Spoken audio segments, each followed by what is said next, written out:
Hi, welcome to Cooking with Olivia. My name is Dr. Olivia Joseph, and I would like to teach you how to lower your numbers naturally. So what numbers are we talking about? Blood pressure, blood sugar, and cholesterol. So first, let's break each of these down individually. And let's start with blood pressure, because that's the easiest.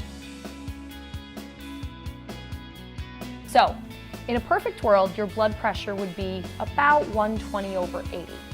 If you are higher than this and would like to lower it, there's only one way to lower blood pressure, and that's to raise it. So how do we raise blood pressure? Through exercise. So in a perfect world, you would exercise 30 minutes of cardiovascular exercise at least 5 days a week. Now, if that intimidates you, then just start somewhere. Even just going on a 10-minute walk daily can make an impact on your blood pressure if you raise your heart rate. So during that walk, make a conscious effort to raise your blood pressure by speeding it up a little bit and then slowing down. Speeding up and slowing down. By raising your blood pressure, you'll get that cardiovascular exercise and it'll help lower your blood pressure in the long run. The other thing with lowering blood pressure is a lot of people think you need to cut salt out of your diet completely. That's actually not true. Natural salt, sea salt that you put on food doesn't really raise blood pressure. It's high sodium foods, such as canned foods and pre-made foods that have salts like MSG and nitrates added to them. Those are very high sodium foods, and if you can, should be avoided. So that covers blood pressure. One other thing that's really good for blood pressure from a supplement perspective is essential fatty acids, such as fish oil and flax oil. We'll talk more about those as we talk about cholesterol. So now let's talk about how to stabilize your blood sugar. In a perfect world, blood sugar would be below 100, and when you're fasting, closer to 80. The important thing with keeping blood sugar stable is when blood sugar goes up, it makes it harder for you to lose weight. So if you want to lose weight, if you want to have more energy, you need to keep blood sugar stable. And the problem with diabetes is 50% of people with diabetes have complications due to heart disease. So it's very important to keep blood sugar stable to prevent and reverse diabetes if you can in order to protect your heart. So how do we keep blood sugar stable? It's very important to eat every 2 to 4 hours. And when you do eat, it's important to combine a lean protein and a complex carbohydrate together. Now that doesn't mean a 22-ounce ribeye and a baked potato with butter and sour cream. Lean protein means things like turkey, fish, chicken, even lean pork and beef in your appropriate portion size, which is the size of your fist, combined with a complex carbohydrate, such as things like sweet potatoes, brown rice, and whole grains, even fruit.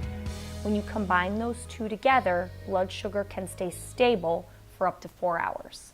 Now, we choose whole grains and add things like vegetables because they're very high in fiber, and fiber keeps blood sugar stable for longer periods of time. So it's very important to add veggies to as many meals as possible as well. So keeping blood sugar stable will reduce your risk of developing heart disease, help you lose weight, and having stable blood sugar is also very healthy for cholesterol because any extra sugar floating around in your bloodstream gets converted into fat in the bloodstream. So let's talk about cholesterol. Let's start with HDL, which is your happy cholesterol. Think H for happy. HDL should be at least 40, really closer to 60. So HDL goes up when you have good fat in your diet, such as raw nuts, avocados, extra virgin olive oil, things of that nature. Good fat. Now, eating good fats will help HDLs go up and will also help lousy cholesterol go down. Lousy cholesterol is LDL, okay? And we want LDLs to be close to 100 or below. So eating a lot of saturated fats in your diet, such as fried foods, butter, sour cream, cheese, makes LDL go up. So limiting these foods, eating them as condiments and in small portions, will make a difference in lowering LDL. So cutting bad fat is as important as increasing good fat. And then that extra sugar we were talking about in your bloodstream gets turned into triglycerides. Triglycerides are fat in the bloodstream. So it's very important not to have too much sugar and refined sugar in your diet from alcohol and desserts, because that will get converted to fat in the bloodstream and will make triglycerides go up. And again, we want triglycerides to be below 130, closer to 100 if possible. So the breakdown of those cholesterols is more important than your total cholesterol. In a perfect world, we want your total cholesterol to be below 200, but really it's the breakdown of those numbers that's the most important. So eating lean proteins, complex carbohydrates together, high fiber foods, foods that are high in good fat will benefit your blood pressure, your blood sugar, and your cholesterol naturally.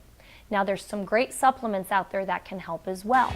There's meal replacement shakes that you can drink for breakfast that help keep blood sugar and cholesterol stable and low, such as Ultra Glycemex 360 and Ultra Meal Plus 360. These are 2 meal replacement shakes that I recommend to my patients all the time as a great breakfast shake. Taking fish oils is a great way to keep good fat in your diet and help lower bad fat as well. Taking minerals like magnesium, which help relax your muscles, can benefit blood pressure, because the most important muscle in your body is your heart.